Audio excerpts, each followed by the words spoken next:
अजो महाराष्ट्राभाव्योदिता मित्रप्रमोदनः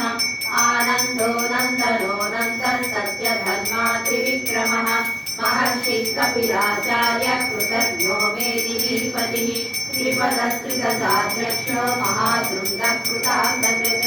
महावराहो गोविन्दः सुषेणकनकाङ्गदी गुह्यो गभीरो गहनो गुप्तश्चक्रगदाधरः वेदास्वाङ्गोचितः कृष्णो दृढः सङ्कर्षणोच्युतः वर्णो वारुणो वृक्षः पुष्कराक्षो महामनाः भगवान् भगवानन्दी वनमाली हलायुधः आदित्यो ज्योतिरादित्यः सहिष्णुर्गतिसत्तमः सुधन्वा खण्डपरशुद्धारुणो द्रविणप्रदः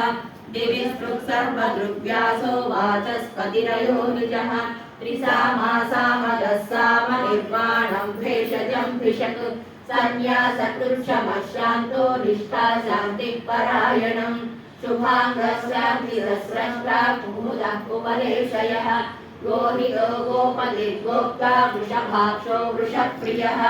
अनिवर्ती निवृत्तात्मा संक्षेप्ता क्षेमकृच्छिवः श्रीवत्सवक्षा श्रीवास श्रीपति श्रीमताम्बरः